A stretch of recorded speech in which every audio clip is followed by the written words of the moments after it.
Welcome to another cracking episode of All In. This is our final episode of the Autumn Carnival, but we're here, ready to go. Lewis Willoughby from Sky Racing. How are you?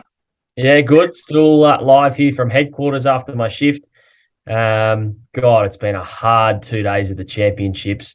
I'm broke, boys. Me suit's gone. I'm busted. I can't afford a new one.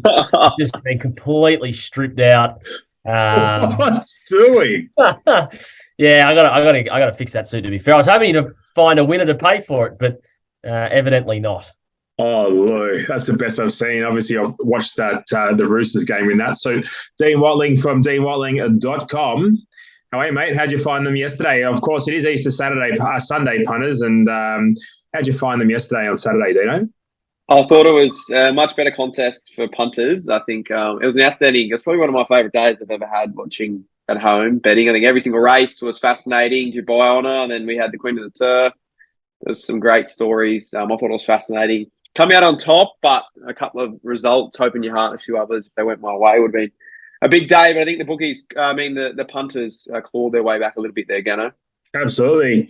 We did, and a bit of a wrap to a few notable tips last week. We're back in form. I think we steered the punters into a couple of winners. Louis had Dubai Honour, Dino Aft Coven, and I stumbled across a tissue around the $15 mark. So if you didn't make a profit last week, well, I can't help you. But hopefully we can do the same this week. There's 3 races that we are going to focus on, one being the Quokka over in WA. Then you've got the Champagne and the all-age stakes at Randwick. Before we move on to that, lads, just give me a Dino. You've got a horse to follow from yesterday, and then Louis, I'll get a ride of the week. And then we're going to have a little touch on the Autumn Carnival. Dino, kick us off, mate. Yeah, I think the one I want to follow out of the meeting was Hope in Your Heart. She ran nearly the exact same last 400 split as the Tissue after getting smashed on the turn and getting shuffled back a long way. So I think she's a really nice horse to follow out of the meeting, often underrated. I think they could probably push on potentially with a Brisbane Carnival with her. So I think Hope in Your Heart, Louis, it's a nice mare that we can follow out of yesterday's meeting. Is she a dry tracker, Dino?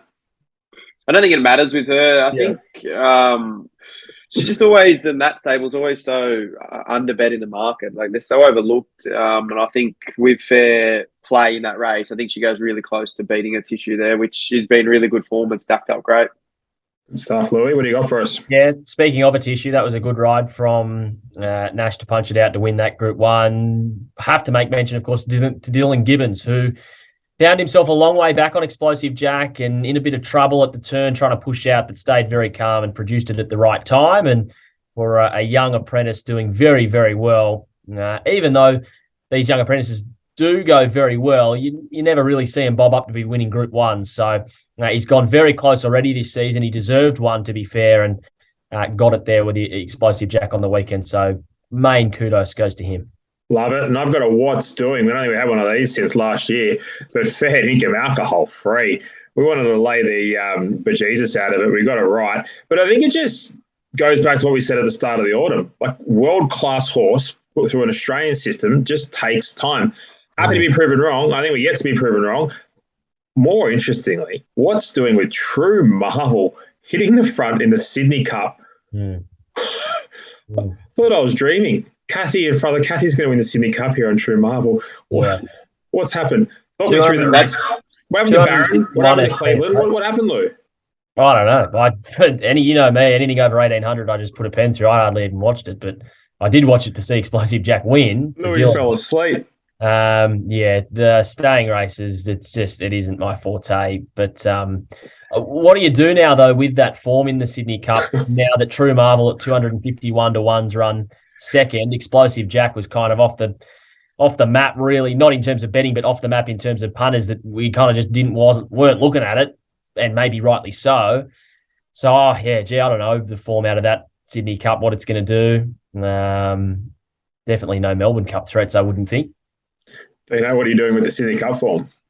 I thought it was a great race. I thoroughly enjoyed it. And for punters out there, when you go play exotics, they're the races. You just got to cover a couple of trifectas. I think trifecta paid 40,000, first of all 200k. So there's a couple you've of got it out there. Field, Dino. Yeah. Exactly. So because if you had True Marvel in the top 3, you need your head checked. If you fair income, and if you've done it, well done. Kudos to you. Righto, boys. Let's just quickly have a roundup of the autumn. you can start off giving me your performance of the Autumn Carnival by horse. Louis, what do you got? Artorias winning the Canterbury. That was mammoth. Such a well talked about horse, Artorias, all throughout the career. Ridden quiet, flies home. Is it a sprinter? Is it a miler? Blah, blah, blah. And to see him win in that kind of fashion, ducking and weaving through the field as Zach Purton, special. That definitely for me was one of the wins of the carnival, especially because he is such an enigma as well. If it was any old ordinary horse, it would have been a good win and a good Group 1, but just for it to be Artorias, I think was special. Then we saw the Kiwi come out and subsequently win a Group 1, which was a proper kick in the guts because we're all over it in the Canterbury. Tino, what is your Autumn performer? Yeah, mine was on the weekend. I think Dubai Honour, trainer William Haggis and horse. I think it's dead set phenomenal performance to do what this horse has done, and the training performance of it too.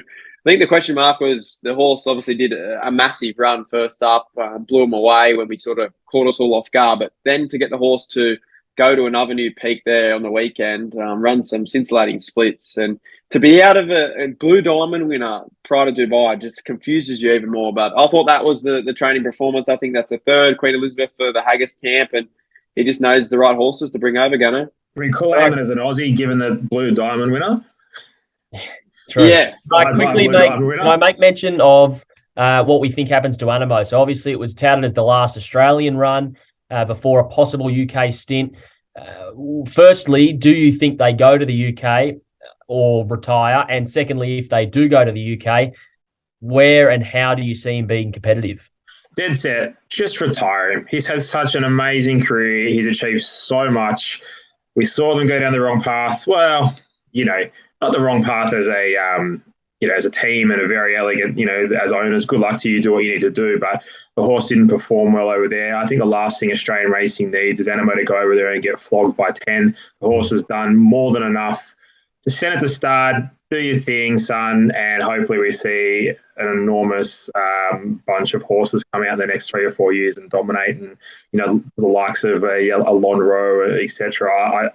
I think he's done his job.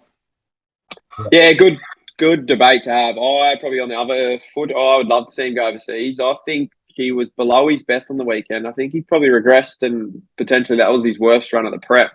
But I'd love to see him overseas. I just think it's great to see our horses fly the flag. And I think what we're understanding now in the stud world is, which I hope's happening a little bit more, is these unbeaten horses. I don't think it's not going to change what they do at stud. It's not going to change their progeny if they go overseas and get beat. It's still going to be the same progeny. So I'd love to see it happen, because I think then it encourages more people to have the balls to then take their horses over there and do it. That's where I sort of come from. But I can understand what you're saying, Gannon. I think if he wins on the weekend, it's quite easily take him overseas. But because he didn't win, there's a bit of a sour taste. Louis, any opinion?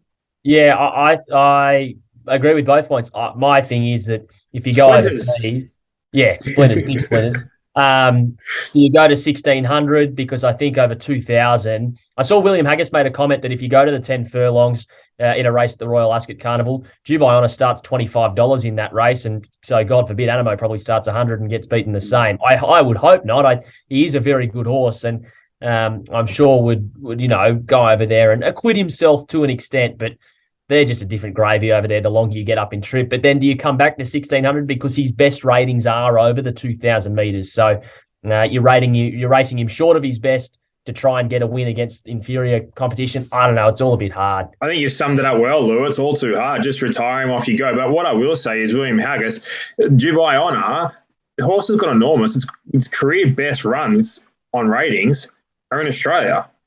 So it might be $25, but if it goes back over there with Australian form, it could start tens. The horse is going enormous. And the amount of money that we're racing for now in Sydney, I'd just be shocked if we don't see them just, come in droves now. COVID's done, the restrictions are up, and next, championships, or even potentially spring, but more likely the next championships, they just come when we see 3 or 4, 5, even more UK runners come over. Righto, Lou, my autumn performer is Mr. Brightside and the Hayes team, All-Star Mile winners, back-to-back Doncasters, going up 5 kilos. Very, very impressive.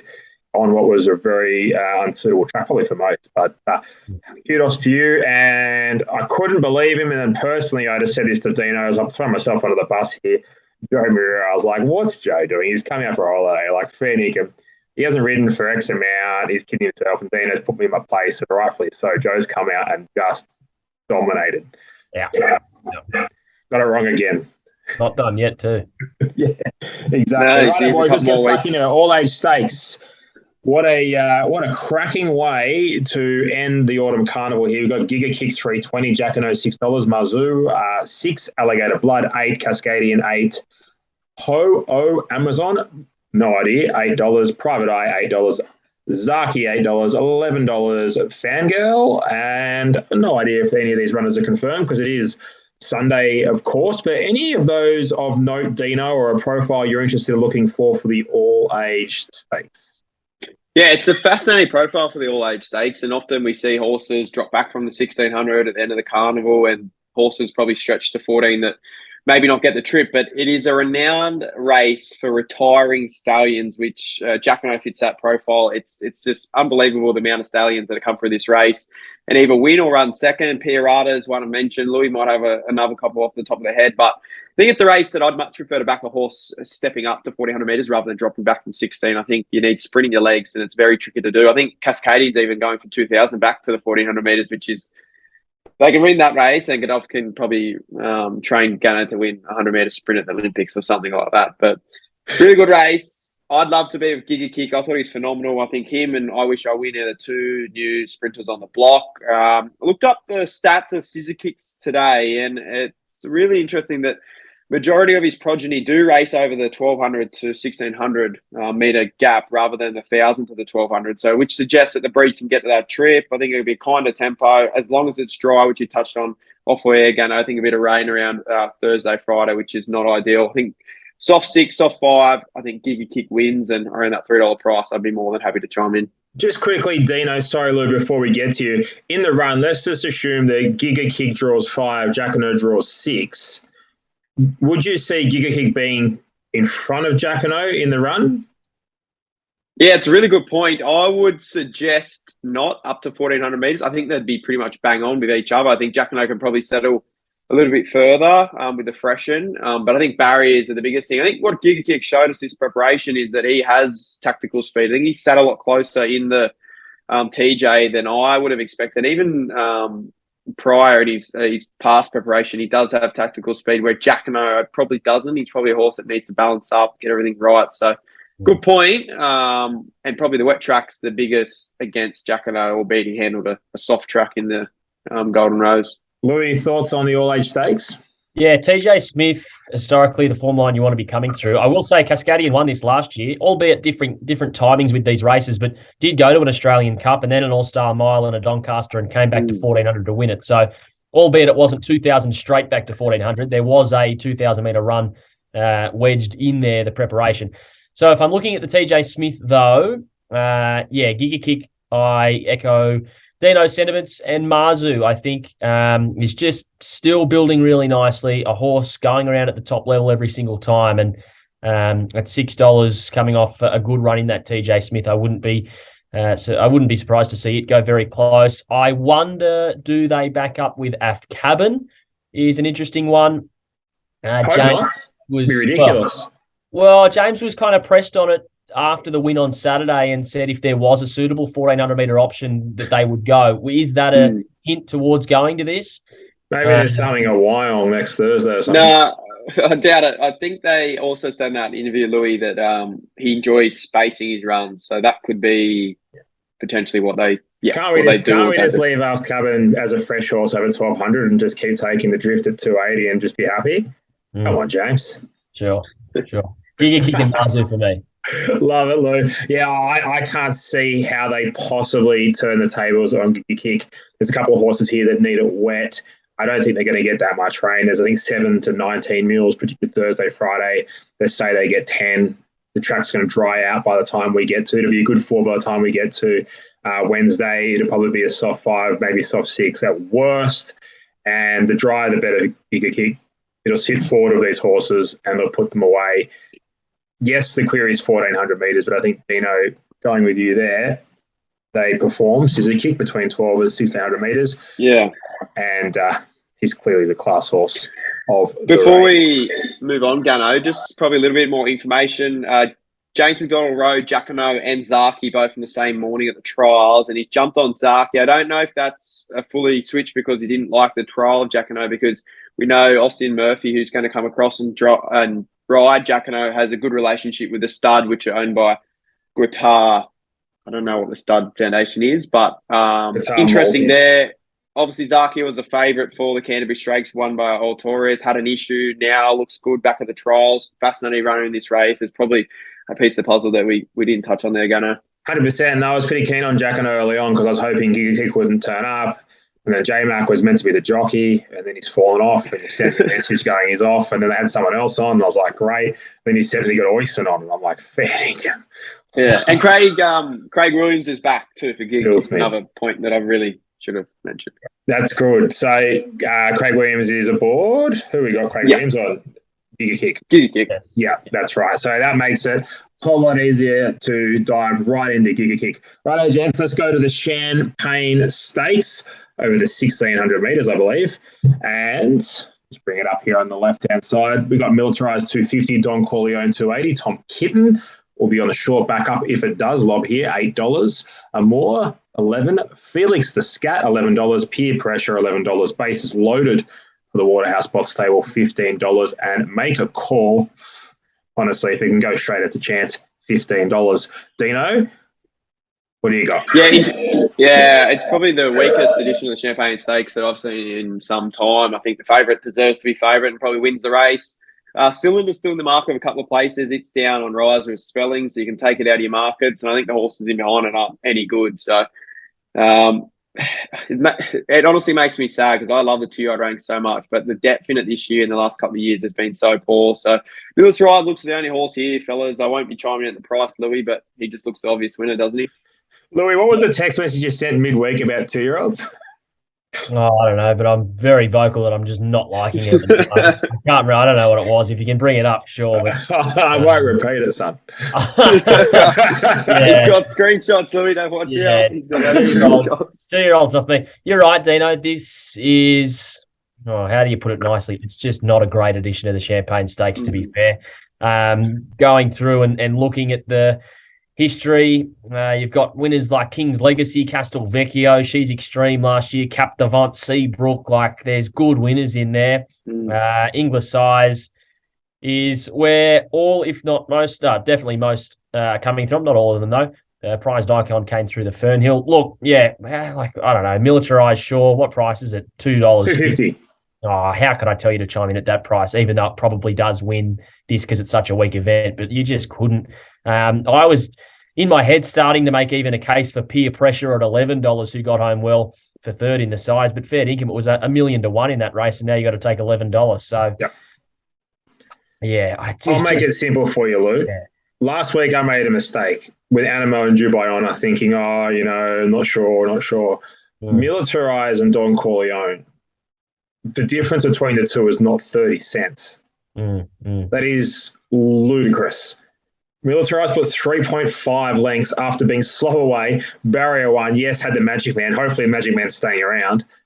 Slow away, ridden up, Barrier one, pulled off, went past Don Corleone like he was stuck to the rail.